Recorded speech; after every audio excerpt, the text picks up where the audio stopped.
Well, our moms think we're funny. And now, the conclusion to our previous discussion.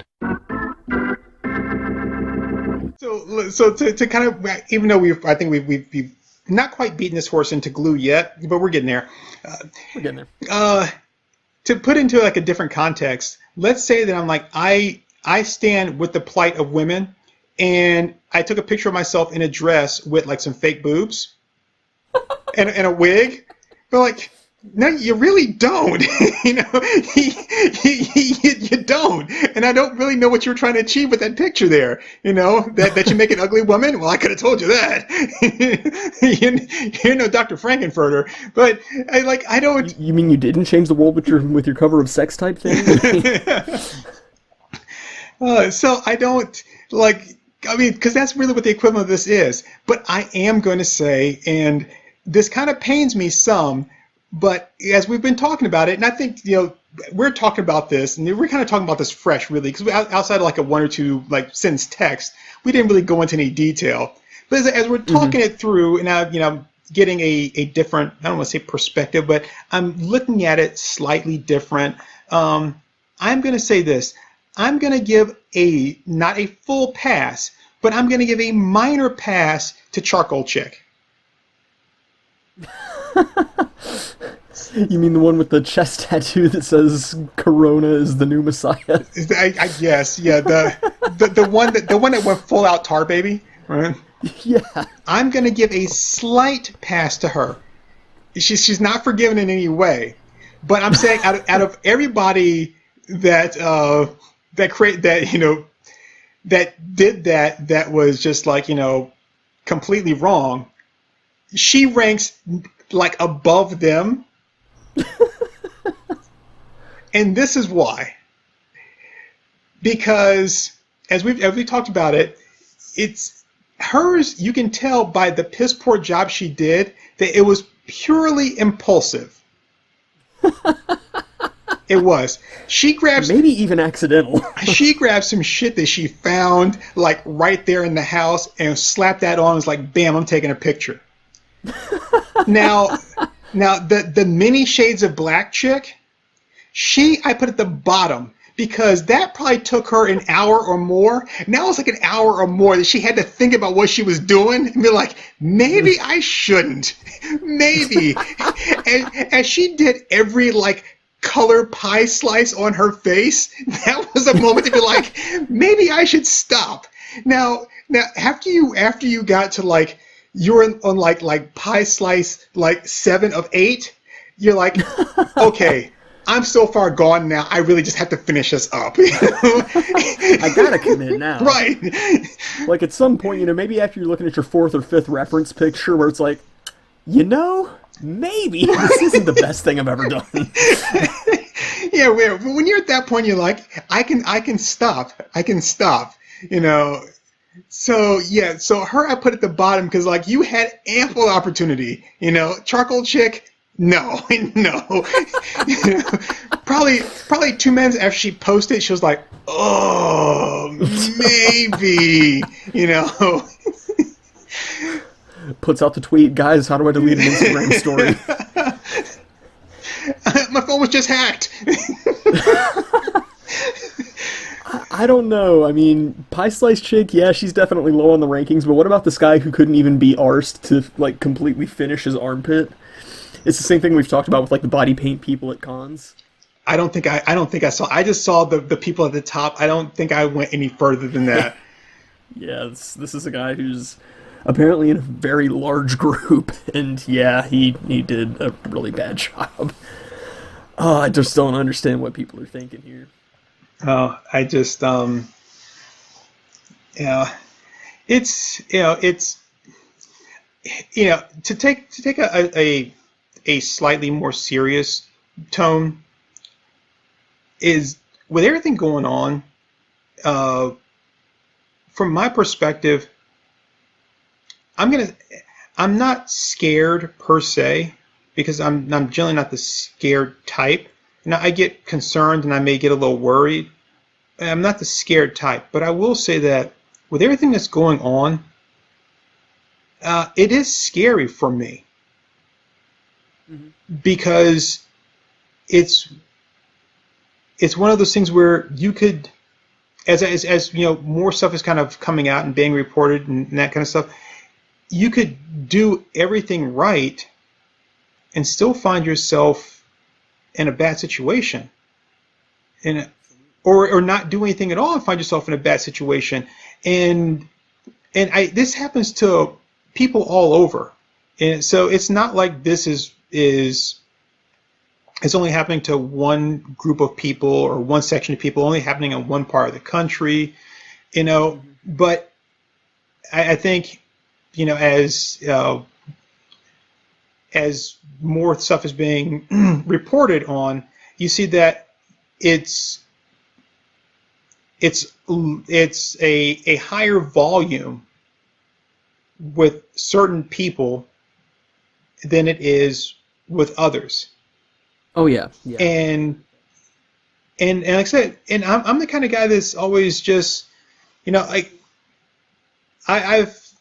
I've been, I don't say the victim of, but I've had racist encounters, and I'm not I'm not the person to you know, cry racism whenever something happens. Generally, that's the last thing I go to. Um, and I'm sure there've been times where, you know, whatever the situation was probably racist, and I just dismissed it as, oh well, you know, they don't like me because, you know, maybe I did something wrong, maybe I pissed on their cat. I don't know, you know, but I didn't automatically go to that, and that probably was the reason why, you know, whatever it was happened. You know, um, like that time I was gonna go to this play, and the guy was like, "Your black ass ain't coming in here," and I was like, "Oh, that's not racist. He just doesn't like me." But now I'm thinking, maybe, I mean, if maybe, you really knew me, yeah. Uh, you know, I so mean, it's just crazy, and I don't know. I mean, just like it seems to me like it's, you know, and a lot of people have thrown around the term that it's a systemic problem, but I mean that's the only word I can really latch onto with what we've seen in the past 2.5, 3 weeks at the time of this recording, is that, you know, this is a systemic thing. This is, you know, a complete lack of accountability, and you know it's bad. Like it's really bad. yeah, and like I said, what I think is scary about it is that, you know, like I said, you could do everything right or not do anything at all and find yourself, you know, in a bad situation. But when I stop and I think about it, is that um, I kind of feel powerless in a sense. Um, and because if someone were to approach me in the wrong way, uh, and you know, I had a, and I don't know anybody's name, so it's not like like I'm, you know, afraid to call somebody out. I mean, and even if I did know their name, I'm not going to try to start something, you know, slander, libel, or whatever. But I'm just going to say, not too long ago, and I think I told you about this like shortly after it happened. Um, I was you and I were at a Comic Con, and I was looking through a box of like dollar books, and I'm digging through this box of dollar books, and this older white guy comes up, and he kind of pushed in. He's like, and I'm looking through the box, and he's like, it's like, hey, can I just finish here? I started early, but I had to go back over here. And he's like, I got to get back to my table. I'm like, well, I got a table too, right? So Right. yeah, that doesn't make you anything special. Um, and and the thing is, he tried to use this kind of passive aggressive, like forceful way of getting what he wanted. And so he kind of like say just kind of bogarts in there, and he's like, you know, yeah, I just want to finish this up here because I was, you know, was looking through this box already, and I had to go away and everything. I got to get back to my table, and he's like, just you just say, that it's white privilege. Right, right. And I didn't even acknowledge. I mean, I moved from where I was all the way to the other end of where the boxes were, and I didn't say anything to him. I didn't say like "fuck you," "kiss my ass," yeah, whatever, you can have it. I just stepped away from him and just moved as far away as I could. And it was, in my mind, first off, I'm like, you're an asshole. This has nothing to do with race at all. You're just an asshole. And you think that you're entitled to do something, do whatever you want, just because you feel like you're special, which has nothing to do with race. You just think that for some reason that people should just, this is what I want. You walked away. It, like, if I was standing in line to get like fucking concert tickets, I walk away, go have dinner and come back.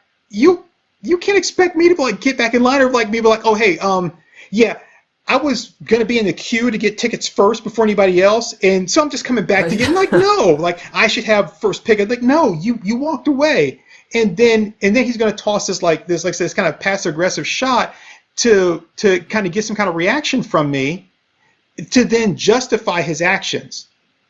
And I was just like, no, I'm just gonna walk away. I'm not gonna acknowledge you at all or say anything to you. Yeah, but it's like, I mean, if you've been exhibiting at cons for any length of time, you would know if you have a table, that doesn't mean shit. Right. It's like you're officially at the bottom of the pecking order then. And the thing is, we know firsthand. He was an exhibitor. He was a vendor. So I'm like, well, wait a minute. You're selling the very thing that you're looking through. This is nothing special for you. It's so. And then the thing was, he was looking for something, to get something out of that, not just to get his way, but again to justify his actions by getting some kind of reaction out of me. In which case, what I had to do was just walk away, which is the right thing to do. I'm not going to say many times or often, but it's the right thing to do when you can. Right.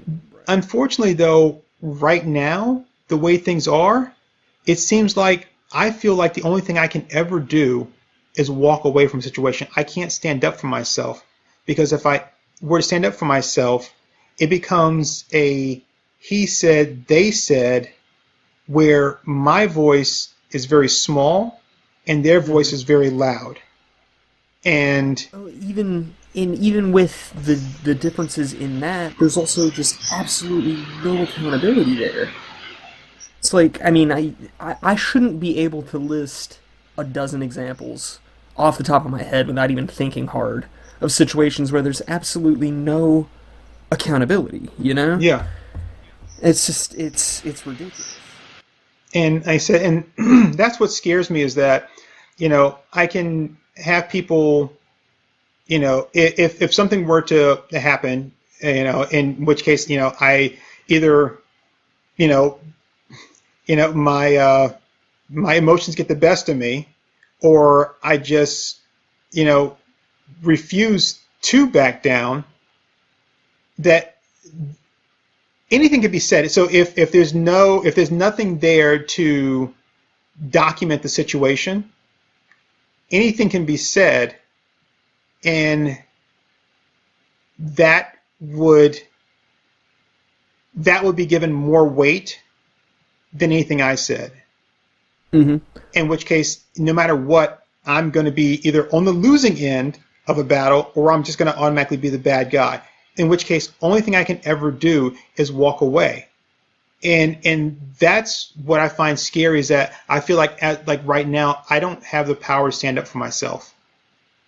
Yeah. And that makes me feel kind of horrible, because I mean, how would you feel as just anybody if you didn't have the power? Because everybody out there, everybody in the world, and this is getting really preachy, I fucking hate this, but everybody out there in the world, and I don't care who you are, whether you're born rich, born poor, whether you're still rich, whether you're still poor, you have had a situation where you were powerless or felt powerless.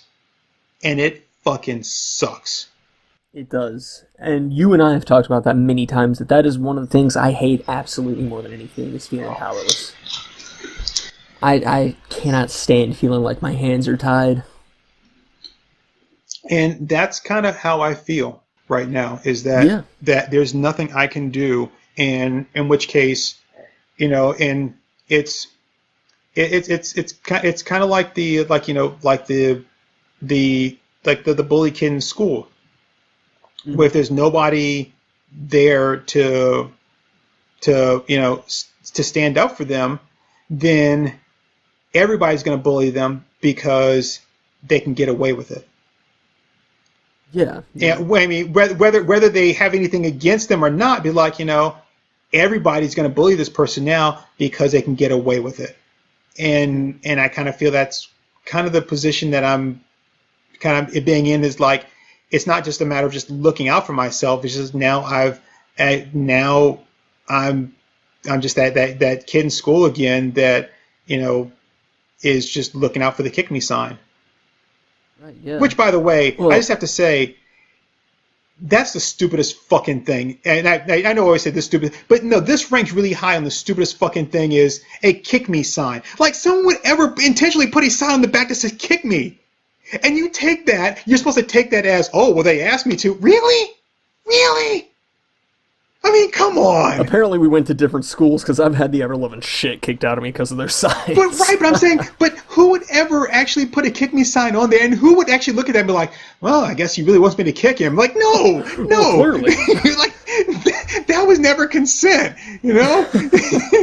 Kick me is not consent. I mean, no one in their right mind would do that. Hashtag kick me is not consent. But yeah, I mean, that's the thing. It's like, I feel like once upon a time, cameras and, like, people being aware that they were being filmed was a little bit of a safeguard, That it was like, oh, well, your ass is getting filmed, that can show up in court. But we've hit the point here in 2020, because it's just an apeshit crazy year, that, like, they don't even care about that. The lack of accountability is so prevalent that they are surrounded by people filming them at all times, and it's not checking their behavior at all. Yeah. I mean, at some point for me, it registers in my head, oh wait, I'm being recorded. I may not want to be as much of a jackass as I would be were there, no cameras on me. But I'm not seeing that here in this situation. I'm just seeing, and we've talked about this, I've seen literal fucking war crimes take place in the past 2 weeks. That's crazy. I shouldn't be able to say that about America in 2020. But, I will say this, and it's those people that are doing stuff that are being filmed, and they're not changing anything about their behavior. Mm-hmm. Part of me says, I'm glad to see that, because if they did say, oh, well, I'm being filmed, let me change how I'm acting, it doesn't change who you are. We just don't see it. Mm-hmm. So you're Right, still the right. same person. It's just now when you realize that there could be repercussions, you don't act that way. But if there were no cameras on you, you would act that way. So the fact that you're not changing your behavior just because someone's filming, I'm actually kind of happy to see that. Again, there should be some accountability to be like, yes, but I think the other part of it is, for me, and it sounds like a defeat, but the other part of it is,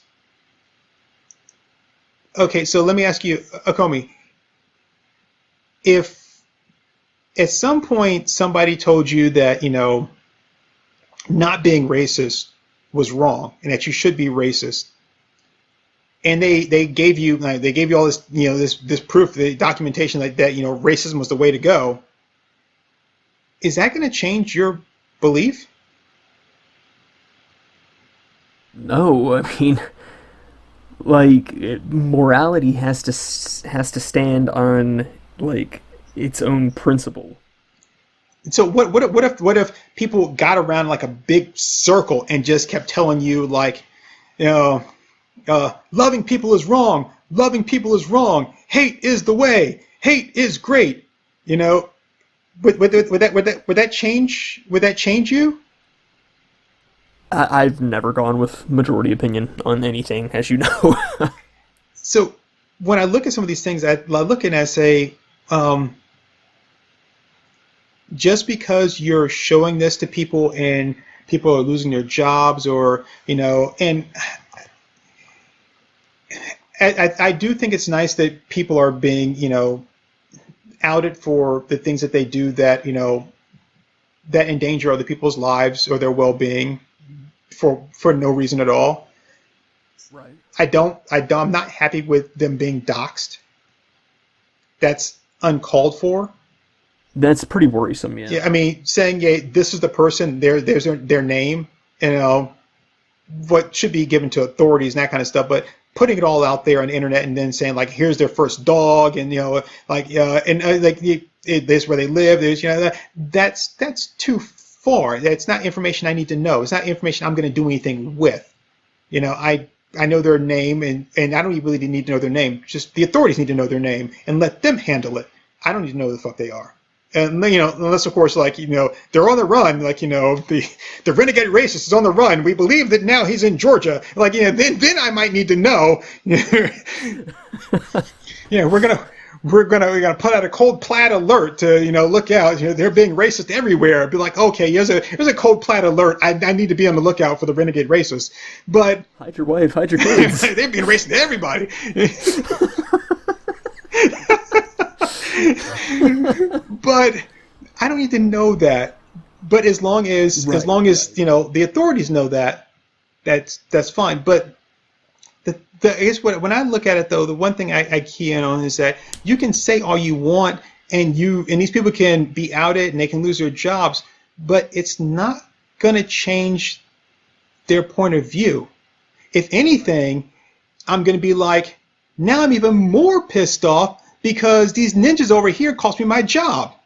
Right. They took our jobs. I mean, so that's just going to enrage me even more. And all of your, and I'm not saying that, protesting all that kind of stuff isn't good, but I'm like, all of this animosity that's being tossed their way is really just strengthening them into, like, I was always right, to feel that, to feel this way. This is why I hated those people in the first place. Exactly. So I'm like, the real way to combat that is to have a sit down, a discussion with them. And it's not a one-time thing, which I don't think is ever really going to happen. But you can't do that as a big group, and again, the person has to be open to it. It's it's like trying to get me to eat asparagus, but like, no, no, right. It's just not. It's a hard no for me. That's just not going to happen. So it's if the person's open to it, then that already says that that they're in some way, and maybe either have some doubts, or they're curious about the other side, or whatever it is. But a person that is solid in their belief, no matter what their belief is, you're not really going to change them. And everything you're doing is really just strengthening them. Now, I'm not saying that these people need to keep their jobs or whatever. It's not really my place to say. If their employer says, hey, I don't like what you've been doing, and the image that you're portraying that reflect negatively upon us, that's for them to handle.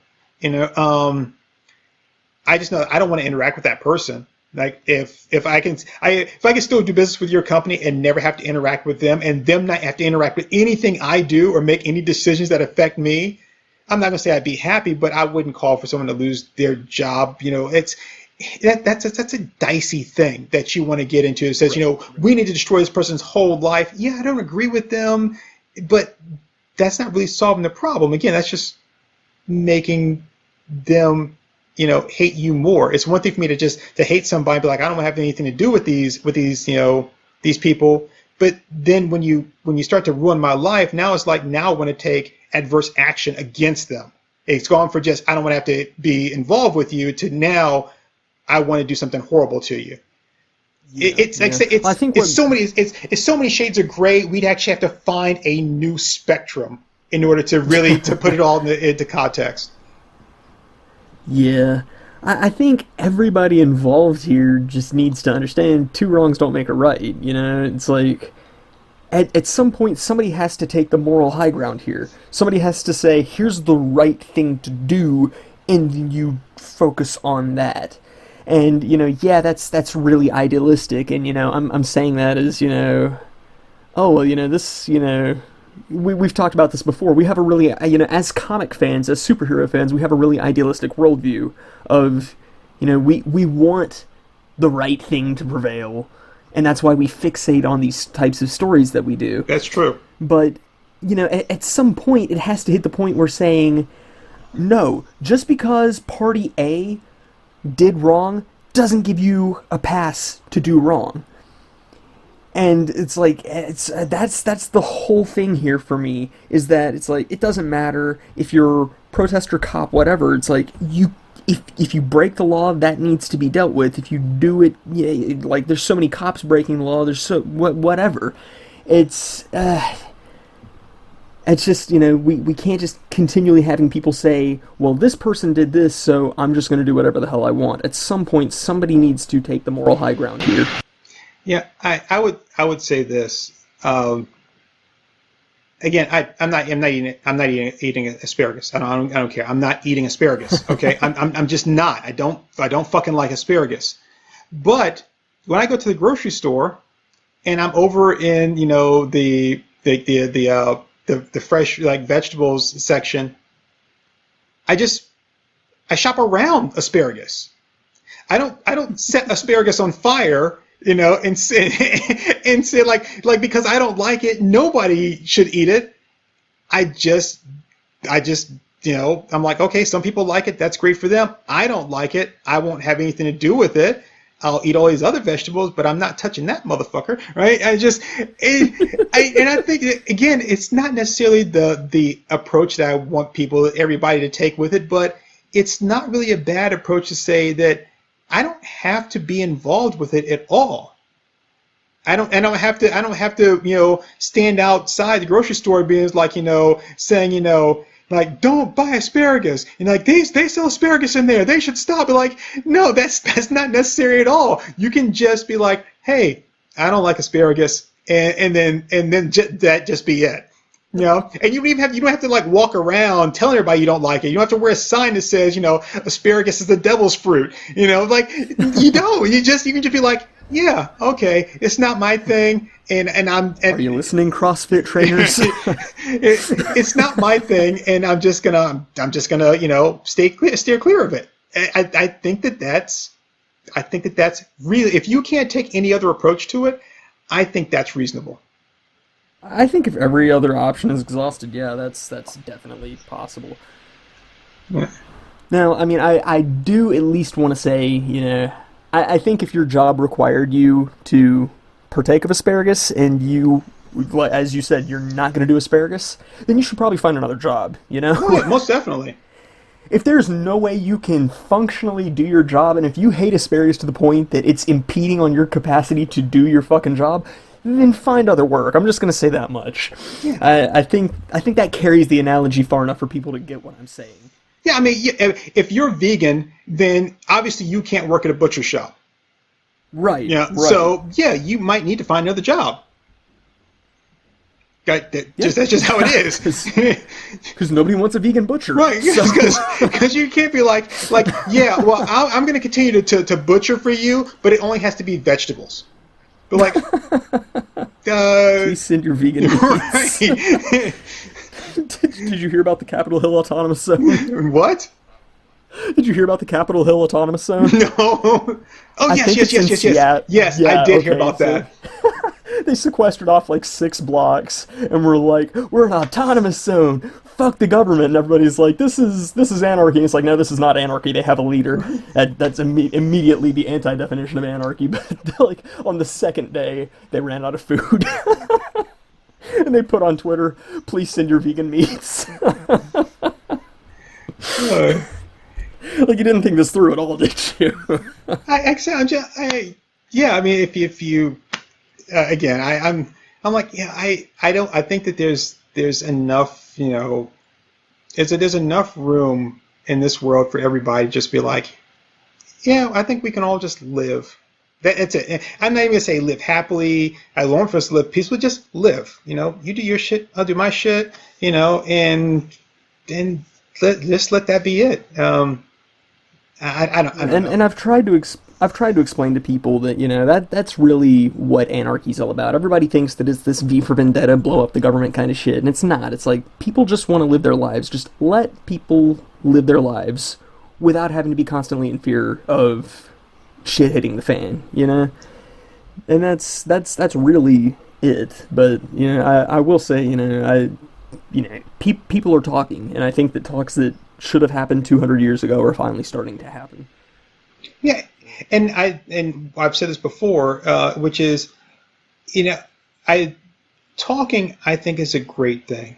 Having a conversation is a great thing. Having a debate is not a great thing.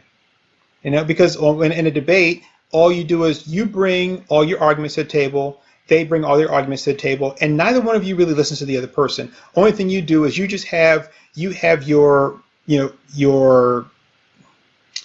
response gun ready, and it's designed to shoot down anything they say. But neither one of you will listen to one another.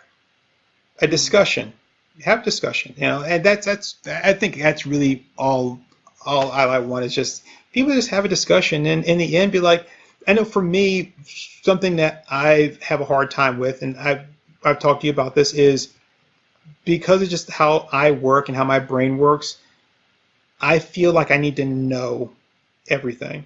And it's been really hard for me to work through and say, I don't know why this decision was made, and I will never know.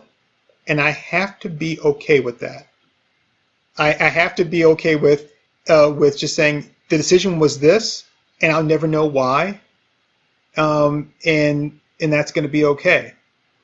And I think that's what some people also need to do, is just be able to say, I may never know why, and like understanding why a person feels this way, or why a person like lives this way, but I don't need to know. It doesn't really involve me to the point that I need to know. All I just have to say is, okay, that's what they do.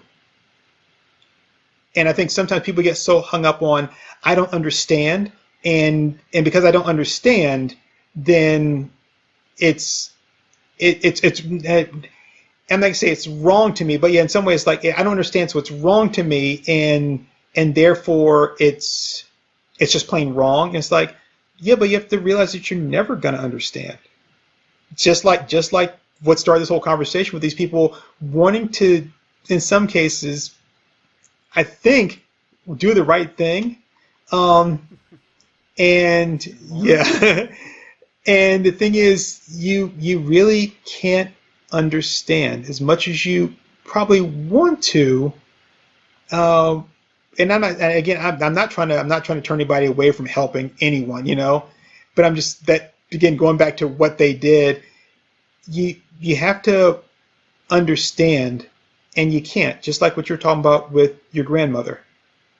You can't understand, no matter how close your situation may have been, you can't understand. And you just have to accept that I'm not going to fully be able to understand. And again, that's okay. It's not my job to understand. My job is to acknowledge, and then just be, just acknowledge it, and say that, if you can say that, yeah, I think you're right, then that's great. And if you say that I think you're wrong, not that you can't voice your opinion, say I think that's wrong, but you don't have to, I guess, forcefully disagree. And that's Right, wrong, because right. there's sometimes when when you do have to forcefully disagree. That's the problem with this whole discussion, which we failed when we kept saying we didn't want to talk about it, which is that it's not cut and dry. You can't just apply a simple fix to it and say this is how things should be. Yeah, there's not like this sweeping net solution, and yeah, that's why it's so simplistic for me to say, but I just keep going back to it's just bad. Yeah. I, And, there's a lot of people just throwing out these like one word solutions to everything we're seeing in America right now. It's like, I don't think that, I don't think that snapping our fingers and just immediately all racist cops disappearing, I don't think that that's immediately going to make every problem we've ever had with police brutality vanish. uh, It's, and I mean, like, and I think there's deeper problems within that we're not seeing for the current situation. and I want to make just one point here, um, and this is the only point I'm going to make about specifically about this, which is that I don't necessarily feel that it's a matter of racist police. I think it's a matter of people, this brutal and aggressive people that I agree with some that. some may be racist, but others are just they're just aggressive and they're just brutal people, and that's being taken out on whoever happens to be there, and it just so happens to be this person or these group of people, for whatever reason, and that's just how it is. And the thing is, when it's engaged in your occupation, there are more eyes on it than when it's not. And I think if you looked at it in their private life, some of these people are just as brutal and aggressive to other people in their regular life. So it's not necessarily that they're quote unquote racist. They're just mean people for They're whatever just reason. bad people. Yeah. Yeah. And I'm not going to say that this applies to like everything that we're seeing going on here, but I think for a lot of these people that we're looking at, the racism that we see is kind of a symptom and not necessarily the root. It's like you said, they're brutal people, they're bad people, they're violent people, and that kind of extends into them taking like doing racist things. Yeah. I don't know if I'm phrasing that quite as well as I should be, No, but I mean, yeah. And except the reason this kind of turned more serious is because as we talk about it, I I said I'm not scared, but I recognize that the situation is scary. And yeah, yeah. with me, working remote now because of the pandemic, I'd leave the house, you know, even less often than I did before, which means in some days I may go like 3 or 4 days without leaving the house. And so I'm not out there all the time, but that also in some ways gives me a comfort because I'm not outside. And I kind of feel Hmm. protected and sheltered because I'm in my own little world away from the rest of the world. But the rest of the world is still out there waiting for me. And even if I stay indoors in my home, for 3 or 4 solid days, I am eventually going to have to go outside and interact with other people. And Hmm. it's not like it's like every fifth encounter. It's anytime it could happen. So it doesn't really matter. I can feel separated from everything when I'm at home. But again, I'm gonna have to go outside sometime, and then that's when that concern really rears its head. But even then, in Right. my own home, I still not necessarily safe because my home is not on another planet. It's not in another dimension. It's right here, smack dab in the middle of everything else. And I don't Hmm. have to go out into a situation that could be trouble. Trouble could find its way to me. Trouble finds its way to people all the time for various reasons. I mean, Hmm. hell, you wake up one day and you realize you got cancer. That's trouble finding its way to you. It's so it could be anything, and and I think in some ways, like I kind of you know convince myself that it's only waiting for me when I go outside, but it's not. It's always there. And they said when I talk about it, then it makes I'm not gonna say it makes the fear more real, but it does make it Hmm. more present. Yeah, And yeah. and like I said, it's scary to think about. And I've never had any. I'm going to tell you right now, I've never had any any like issues with police. Like, I mean, I've talked to police and that sort of thing. For a variety of reasons. None involving me doing anything wrong. I've had a traffic like situation or two, but I've never really had any bad encounters with police. So I'm not gonna say that. I'm not gonna say anything bad about police. I've never had anyone, but that's just like me saying I've never had a bad encounter with somebody at Best Buy. I mean, it's like it doesn't mean it's not possible. I just haven't had one. So Right. it can always happen. But as where some people have had almost every encounter be a bad one, I haven't. Right. Right. So I can't really speak on that to the degree that some people can. I can just say that there are some bad people out there, whoever they may be, whatever they may do. I have been fortunate enough to not have had that, and that's all it is. Right. I can just say it's not because of anything that I can necessarily say.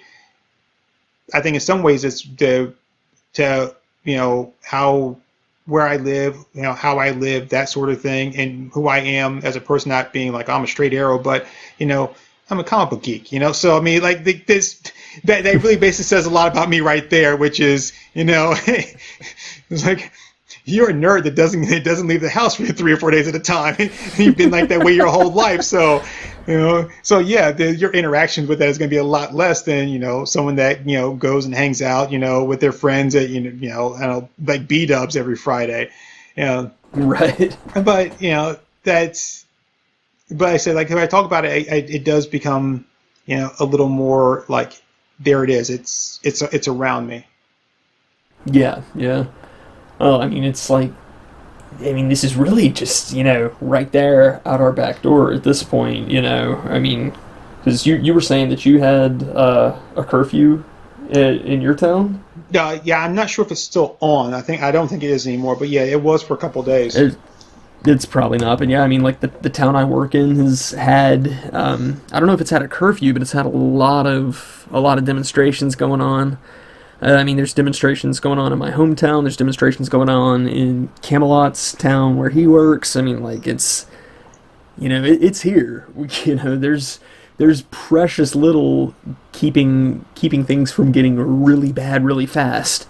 Well, last week during the curfew, my mom needed to take her car up to the mechanic. So we dropped her car off, and then.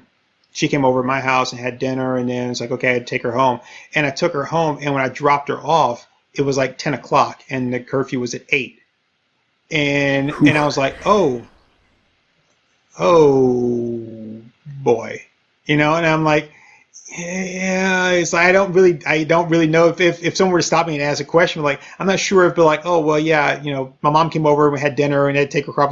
I'm not sure if that would be a suitable answer as to why I'm out. There were other people out too. Right. There were some people walking down the street, which I'm like, oh, okay, that's not really, you're just taking a walk. I don't think that's a really good reason, but I guess my reason wasn't really that great either, So that did worry me a little bit, and I was like, oh, should I drive really fast to get home as fast as I can? Or should I drive really slow and not bring any attention to myself? or should? Oh no, both of these look suspicious. So I took the long way home. I just made right turns all the way, just like turn. I just stayed off the main roads. No, it wasn't like that. But I will say this, I appreciate everybody's efforts to look out for one another. Mm-hmm. And I'm not going to say this as a American or anything, just as people on this planet. I think it's just, I'm not even gonna say it's your duty. It's not your duty. You don't have to look out for anybody. You don't even have to look out for yourself. But I would say it's a good thing to do, to look out for yourself and look out for the people around you. I mean, yeah.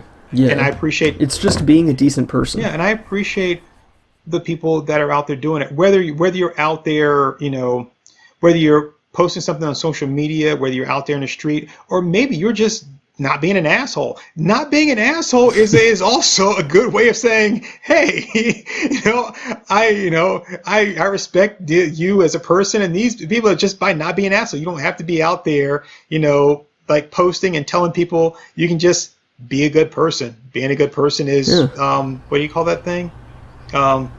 Being a good person. Yeah, that's what it is. Yeah. It goes shockingly far. And there's not a lot of people thinking of that as the solution, but it's amazing just how far that goes. We have run really, really long on this. We have, we might as well just round this out to 2 hours and make it a 2 episode thing. Yeah, I don't really know if there's a good breaking point in this, but I will say There's not, but I'll figure it out. you always do. I'll find something. So, to wrap this up, and like I said, I really am not to say upset, but I really am kicking myself for going more serious than I really wanted to. When I just really wanted to make fun of those people. Again, not because they tried, but because you really didn't try. They really didn't. In a lot of ways, I feel like this kind of stuff is unavoidable, and yeah, I feel like, we kept emotion out of this, and we really didn't say a whole lot of like, well, this is my opinion. We just basically said, here's what we're seeing. Yeah. So, But I think we handled this about as well as we can, given that we're a comedy podcast. yeah. And I think because I was actually watching Dave Chappelle the other day because I got HBO Max, and HBO Max has a bunch of HBO stuff on there, and they had the old like HBO like what one night stand comedy or comedy half hour things, and that was like the first time I ever saw Dave Chappelle was during this one, and I went back and rewatched that one, and it was kind of funny, and he's not the only person. I'm just using him as an example because I just saw it recently. But Right. looking back on his career, he's always made it a point to bring race into like his comedy. And again, he's not the only person that's ever done it. I mean, almost, I would say a good 80% of comedians, will bring up some serious topic. I would say 50% of them will bring up race, 80% of them will bring up something serious to them. And they'll kind of make jokes about it, but also be like, hey, this is something serious, but I can kind of poke fun at it, but it's something serious. And he's always made a point to bring up race in that, and then like I said, kind of poke fun at it, but also be like, yeah, I'm poking fun, but this is real, Yeah. So as a comedy podcast, I think that we maybe should sometimes do the same. I think so. But to bring things, to end it on a lighter note, I'm sure you've heard about it, but in case you haven't, I would like to take just a moment or two to talk about this new movie that is on Netflix. Have you heard about this? All right. I don't think so. Okay, so it's absolutely fantastic. So this movie is by the director's name is Olivier Megaton, which cannot be a real name. That's pretty badass. He's French, and I was reading some stuff, and people were really talking. They were talking some heavy shit about him, like just really being a bad director. And some people that had watched this movie that's on Netflix, and just how bad it was. So I am probably not pronouncing his name right. And so if I'm not pronouncing his name right, then I'm just going to purposely pronounce it wrong. So Olivier Megaton, I'm just going to call him Oliver Megatron. So Oliver Megatron here has this movie that is on Netflix. It just came out I think last week, called The Last Days of American Crime. So this movie, huh? I have not heard of this at all. You've not heard of this? Fantastic. Nope.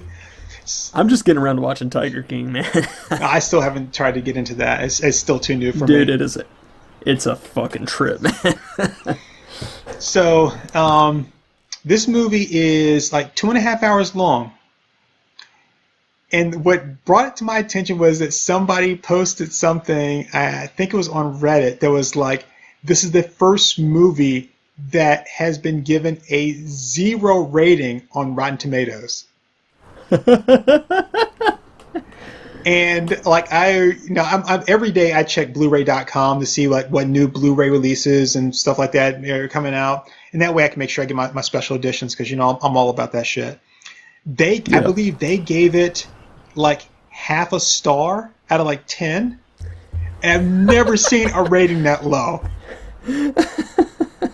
And it is apparently this 2.5 hour film is like the worst movie ever made. I mean, this movie makes like The Room look like Citizen Kane. And you haven't heard about this? No, Oh, this is all brand new. yeah. So like I said, apparently this movie, like the reviews on it are absolutely atrocious. And again, it's I've heard about it on Reddit, and I just kind of looked at a couple places, but people that were commenting on it were saying that they couldn't make it past like the first half hour. Like some people only made it like 15 minutes, but most people were saying that they couldn't go past a half hour before they're like, I just can't. This movie is horrible. And not only is like the directing supposedly really bad, but the acting is horrible. The plot is horrible. And I'm like, we've talked about how I don't put any stock in Rotten Tomatoes anyway. But to be given a 0 rating, and then for Blu-ray,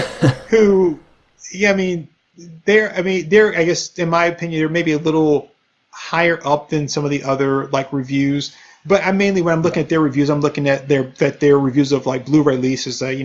How's the audio? How's the video? What's this remastered edition? Is it any good or better than the last remastered edition that came out? But I have checked out some of their things and been like, okay, let me just see what you think of it, and then kind of read why they thought that. But for them to give such a low rank to it, I was like, this has got to be just like one of the worst things ever made. I mean, yeah, it would have to be just like borderline unwatchable to get ratings like that. I think it is. I think this movie is going to make the Phantom of Paradise seem like a gym. So since you haven't really heard anything about it, I would just Google it and just kind of see like some of the hits you get and like what they say about it. But yeah, this movie is supposed to be absolutely atrocious, and I guess besides the reviewers who have no choice but to watch the whole thing, which if I was a movie reviewer and I'm watching a movie that's like 2 hours long, if I get through an hour and a half of it and the movie is just god awful, I know it would be wrong, but I really don't see the need of watching the last 30 minutes. I mean, I don't think there's anything that can happen that's going to redeem this movie at that point. Yeah, if it's shit all the way up to that, I mean, that'd be like you going on a date and then like the entire date is just horrible. But then you're like, well, maybe I'll just, I won't try to end the date early. We'll still go on the walk through the park. And maybe in the end I'll get lucky. But do you even want to? Do you even want to get lucky at that point? I mean, the whole date's been shit up to this point. Do you even really care? Having been there and done that, I can promise it's not worth it. So no, you don't. Let me just answer that for you. So as a movie reviewer, I know it would be wrong to be like, yeah, this movie just sucked. And, once I got like 3/4 of the way, I was just like, yeah, no, I'm just done. And that probably wouldn't be a good thing. But honestly, I can't see any movie that at the end just would really, I mean, like I said, if sometimes you like the movie, like the plot, like this is just nonsensical. Then you get to the end, you're like, oh, okay, yeah. It's still not good, but yeah, okay, that kind of brought it all around. But if it's just like really bad, like all the way through, and like there's nothing that's gonna redeem it. Yeah, at that point, if I were a reviewer, rather than saying that I skipped out for the last fourth of it, I would just say, and the ending wasn't even satisfying. And then that way it would sound like I watched it.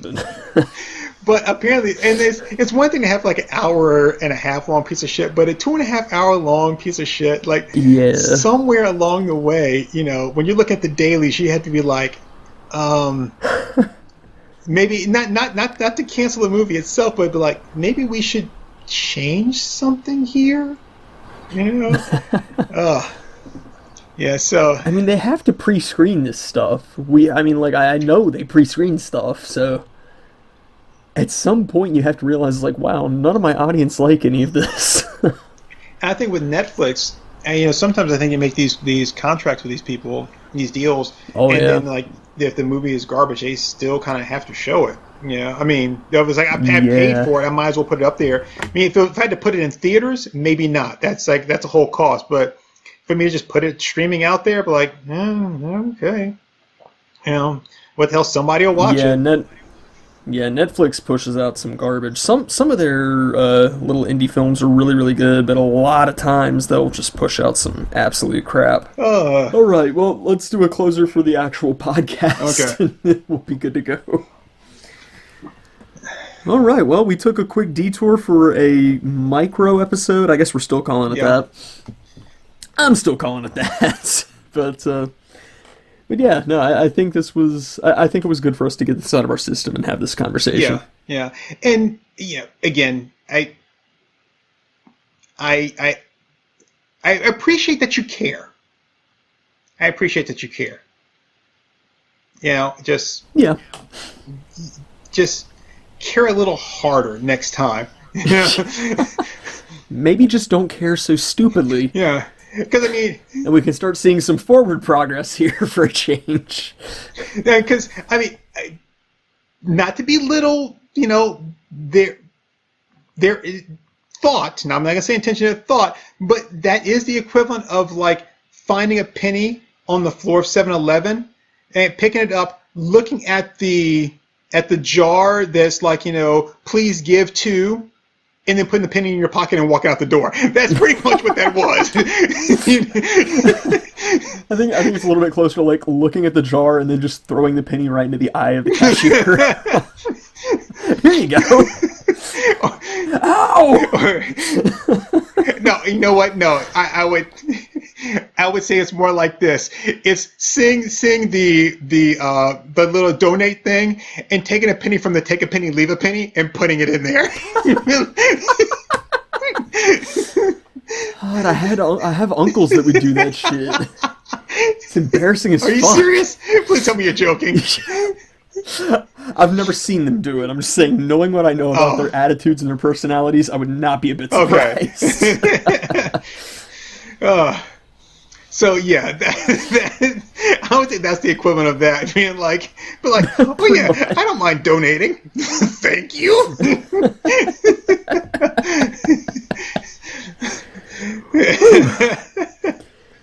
People, Google is not a bad thing.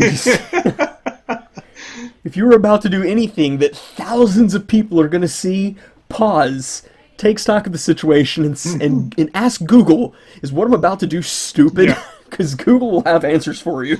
Yeah, it is. Pause is okay. You don't have to just say pause, like in place of no homo. You can actually say pause and really pause and think about something. Kind of let Morgan Freeman narrate the scene there. Now, it seemed like a good idea at the time, but he decided to check with a real authority first. Yeah. When I was a young boy, I learned the benefit of taking a pause before doing something stupid. Now, Andy Dufresne. He learned the value of Google one day. Camera wipes over. He's at the computer. He's like, huh, turns out that would be horribly racist. I guess I won't be doing that. Credits roll. That's what we need to do. We need to make like 5-minute movies with a person and be like, Mom, I don't think I want to go to summer camp this year. Friday 13th's over. I never told you that that's what I wanted to do, was just like horror movies where the people have common sense. You did tell me that. I was just thinking, Yeah. like other ones, what's that one?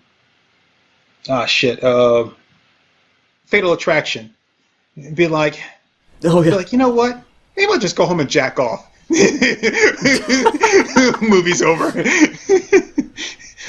Or like King Kong, where it's like, oh, what's that?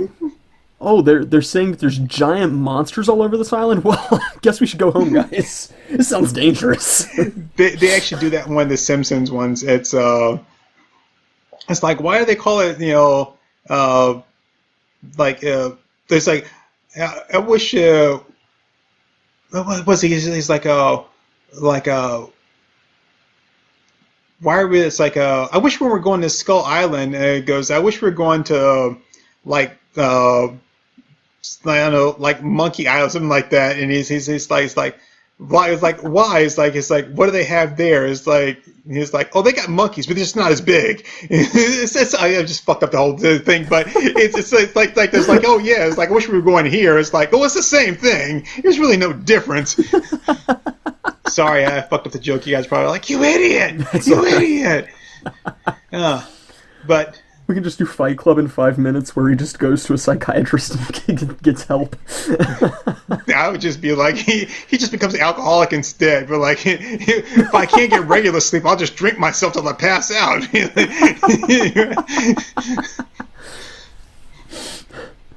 the movie just plays out the exact same till he's with the doctor. He's like, can I please just have something to help me sleep? And it's like, you know what, you're right. Here, take this. He goes, credits roll. he leaves that doctor and goes see another one and writes a prescription for weed. Like, problem solved. Gets his medicinal marijuana card.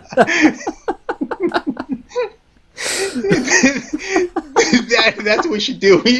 She'd be like, movies that are solved by getting your marijuana card. It's like Tyler Durden's still there, but they're just hanging out getting stones. Hey man, could you punch me in the face? No, why would I do that? You're right. It's a bad idea. It would hurt. It's like, Dr. Banner, there is no way to remove that much gamma radiation from you, but I think I know a way to keep you from getting so angry all the time. You're like, oh man, this works so well.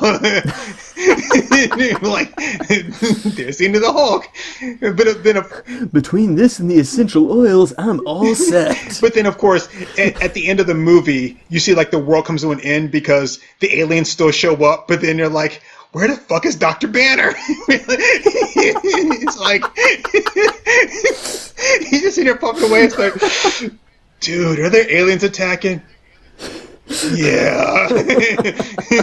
I wonder what alien weeds is like. It's the big face off in the Avengers. Like, that's my secret, Cap.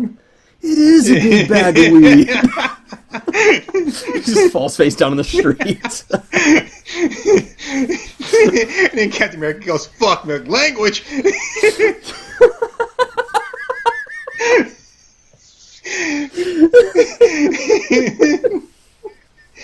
All the movies that could have been solved by weed. We're gonna get so many views on YouTube. That'll probably be our biggest podcast. Yeah.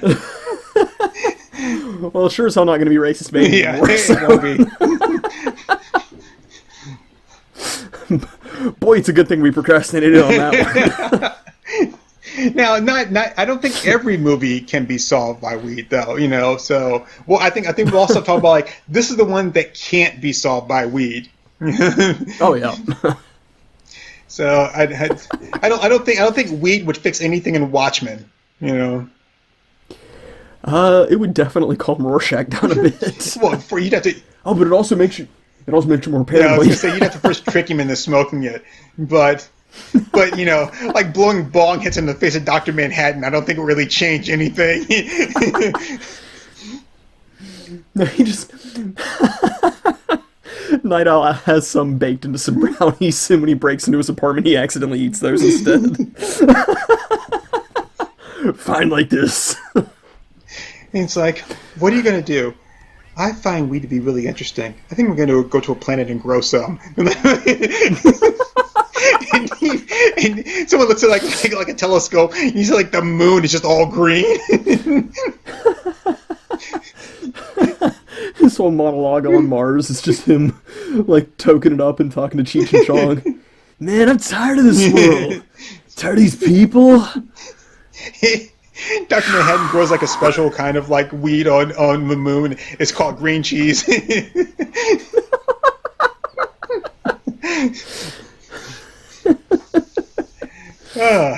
So yes, I don't think anything would play out like it wouldn't stop the tentacle monster from coming or anything like that. It would just be like,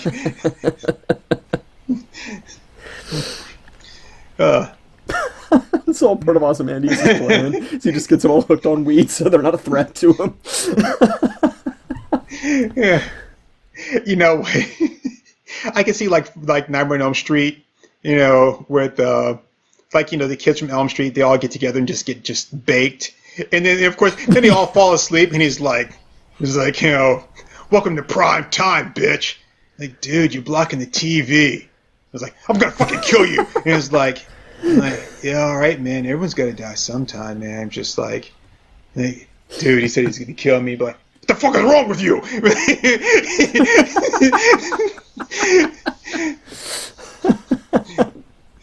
Then Freddy gets so pissed off, he just kill it. He just become like an anti-drug advocate and everything. Just smoke weed. I'm coming after you. He just becomes a total straight lace. 1, 2, Freddy's knocking for you. Yeah. So. Good stuff. Yeah, so we'll come back and do a whole podcast about, you know, about how weed would alter the effects of different movies. I'm into it. All right, so we were supposed to be closing out the other movie, the other podcast, weren't we? Yeah, we were supposed to be wrapping this one up, but it's good that we ended on a cheery note. So that's it. You know, yeah. So yeah, but yeah, thanks for giving us a listen, folks. Be sure to check out some of our other episodes. We don't usually get quite so heavy in our topics. Yeah. But yeah, definitely check us out. So, last thing I'm going to say, absolutely last thing I'm going to say, I swear, okay? Which is, you know, things are really bad right now, and I think they're getting to a point where they're going to get much, much worse, or they're going to start getting better. Yeah. If they started leaning towards the much, much worse, I think that the only way I would be satisfied with things, if things got worse, is if I pulled out a Meeseeks box and it hit the button. Ooh, yeah, I'm Mr. Meeseeks. How can I help? And Mr. Meeseeks solve racism. Ah! And then watch him call these other Meeseeks and just watch the whole world just go fucking nuts with Meeseeks everywhere. I'd be okay with that. I'm not used to living this long. It's getting weird. You wrote me into this. Well, you wrote me into this.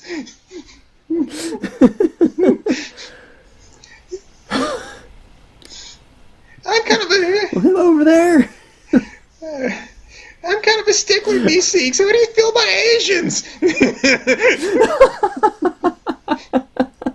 Oh. So see, yeah, I'd be okay with you and be like, oh yeah. So yeah, if it had to get worse, right, then that'd be okay with me.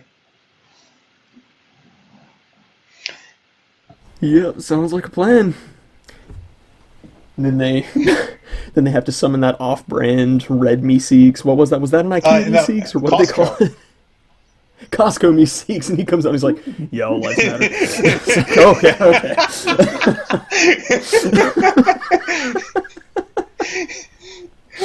I kind of feel the red Meeseeks would be like, none of y'all matter.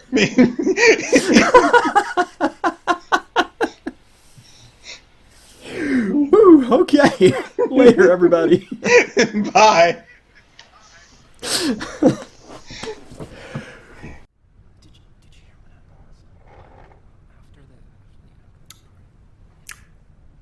All right there, folks. That was Our Moms Think We're Funny.